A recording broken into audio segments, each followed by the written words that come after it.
You would think that in quarantine I have had time to play all the newest, hottest games. However, this year I found myself mostly revisiting old games, so don't be at all surprised to see some old classics on here. The dates on this list range from 2020 to 1999.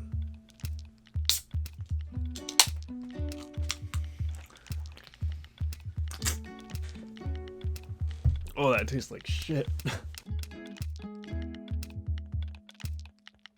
Mortal Kombat 11 has proven to me that a game doesn't have to have a good story or even a sober writer to be a masterpiece of writing. This game makes my list 100% because of its story. The game starts with the evil time lady trying to restart history, which makes it so everyone has a younger version of themselves from an alternate universe. Keep in mind, some versions are evil. Also, some characters didn't get one. Young Sonya and young Johnny get captured and old Sonya's daughter has to save them. Also, old Sonya died. Young Sonya shoots young Kano, which also kills old Kano, even though it's established that they're alternate universe versions, and also the writers forget about this right after. Old Scorpion, who's good, fights young evil Scorpion and gets mortally wounded but convinces young Scorpion to be good as he's dying. Then young Scorpion, who's good now, goes back to old Scorpion's team, fails his speech check. Where is Grandmaster Hasashi? He is dead. Raiden kicks the shit out of him and also his own friends before getting called out for being an asshole, and then the Time Lady just steals young Liu Kang and puts his power into evil old Liu Kang. But then old Liu Kang, who's evil, attacks Raiden, who turns him into good Liu Kang by giving him his power and making him a god. So good Liu Kang kills Time Lady, but not before she restarts time, so now Liu Kang is actually god and has to make his own timeline. But then fucking Shang Tsung literally shows up out of the void since Time Lady banished him and convinces God Liu Kang to send him back in time with a couple others to help save the piece that makes the time machine work. Anyway, he convinces them to revive Sindel, who is also known for betraying people.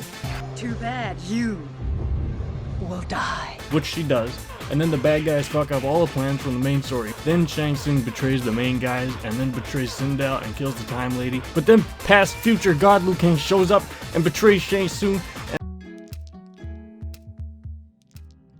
This is a co-op puzzle game that's meant to have a cool twist on co-op puzzles, where it makes you struggle to communicate with someone from anywhere else in the world with a pair of radios.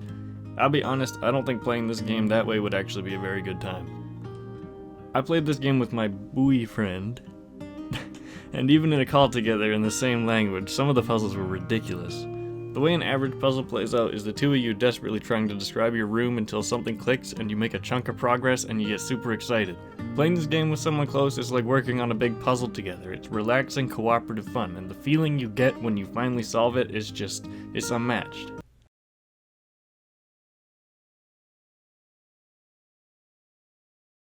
Every big new game is always trying to innovate. You know, you've got Halo, but it's Portal, Dark Souls, but it's in Japan. You've got Dark Souls in Japan again, Dark Souls in Japan, Japan in Dark Souls, Mortal Kombat, but it's Avengers Endgame. Something you don't see anymore really is big games going with the bold approach of a gun guy with a gun. Doom 2016 is just a pure action game that I'm tempted to describe as beefy. It's a wild ride start to finish. You wake up and you start blasting and you pretty much don't stop until the very end. This game is just Halo but Mortal Kombat. Back when I did my first list, I referenced a classic N64 racing game. But when I went to edit the video, I realized I'd been too drunk at the time to remember what game I'd been talking about. I settled on F-Zero X, but Star Wars Episode 1 Racer, the pod racing game, is a close second for N64 racing games. They re-released on Switch, so I finally got to play it again, and hell yeah, it's as good as I remember. It's fast-paced, controls so well, and there's not a lot to say about it besides it's just a fantastic racing game. Now, this is Slay the Spire is the most fucking stupidly addicting game. It's a deck-building roguelike with basically infinite replayability. The well-paced early game makes it hard to stop playing it over and over again, and then suddenly 100 hours have passed, and suddenly it's become very late, and there's probably time for one more run, you know? Portal 2 is Valve's best game of all time. No, I'm not taking questions or comments on this, and yes, I will fight you on it. It's so full of charm, and it's a perfect expansion and a follow-up of the gameplay and the story from the first game. If you haven't played Portal 2, what do you like? It's like almost 10 years old now. Come on. Speaking of games that are just existing games with features from other games, Splitgate is a Halo, but it's Portal. Like, actually, it's just Halo. They didn't even try to hide it. The game just screams low budget. It's free to play, but whoever the genius behind this concept is clearly decided that the #1 priority of this video game should be fun. There's no dramatic animation every time you make a portal, no stupid long weapon switch animations, no unsteady wobbling when you scope in, no limited stamina, you can run and reload. Plus there's a jetpack, like we already had a portal gun. Feels like the main goal was to have the pace never slow down in this game. In a similar fashion to my favorite FPS, you either keep moving or you lose.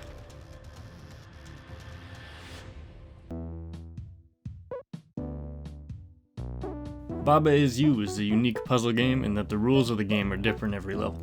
Instead of working with the rules to solve the puzzle is the rules itself. See, the wall only stops you as long as the rules state that the wall will stop you. Even late into the game, as they introduce more and more rules, it's still about using the old rules you already know in new and creative ways. Baba Is You is the most creative puzzle game I've ever played.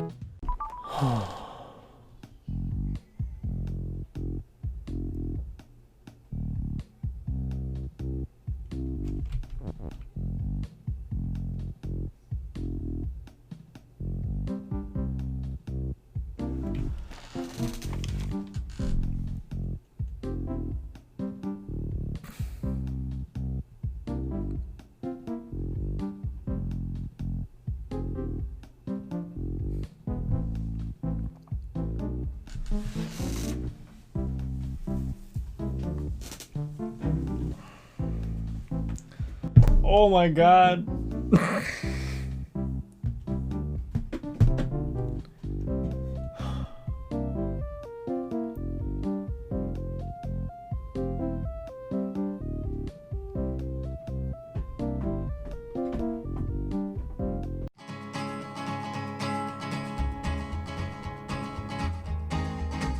Fallout New Vegas is a masterpiece of world design. I always say I prefer Fallout 3 as a game, which I do, but the atmosphere that's been built here is just unmatched.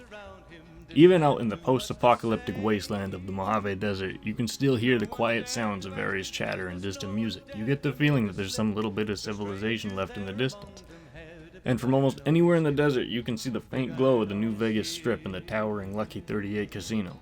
Optionally, this can all be backed by the iconic Radio New Vegas, playing surprisingly well-placed music, mostly from the 50s and 60s, and hosted by Mr. New Vegas, voiced by the actual real-life Mr. Las Vegas. And we're back. This is Mr. New Vegas, and I feel something magic in the air tonight, and I'm not just talking about the gamma radiation. If you like news, you're gonna love our next segment. Here's Bing Crosby reminding us of those times when you absolutely have to kiss the person you love. Something's gotta give. Up next. The world in New Vegas is fantastically rich, and no open-world game comes close to matching its atmosphere. Okay, the big one. Ori and the Will of the Wisps is a perfect sequel to the first game. It's been built to maintain the same flow and fluidity of the first game's gameplay, but most of the focus has been on touching up some of the rougher parts, specifically the combat. In Ori and the Blind Forest, most of the combat involves standing at a close distance of the enemy and mashing attack, and it was horrible. The combat in Ori 2 has been completely rebuilt. There's a bunch more moves and abilities, and it plays out more along the lines of the combat in Hollow Knight. They've added so much into the world this time around. There's a home area, more friendly NPCs like the Moki, which are just adorable. There's shops, there's side quests, there's boss fights, more bonus challenges, and this entire new combat system like I mentioned. The world of Ori 2 is so beautifully done, and every area of the game is designed in a unique and fantastic way. Every location looks gorgeous, if not otherwise terrifying.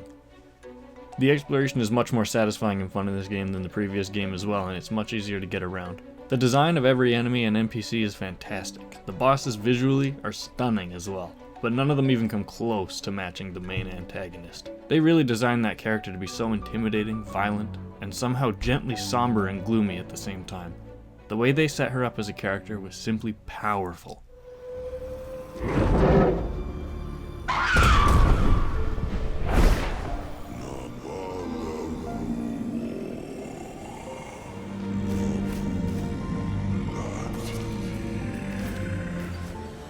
If you've been cautious to buy it, or if it's been on your backlog for a while, give this game a shot. This game is amazing, even as a sequel to such a classic, and either way, I would call it a masterpiece.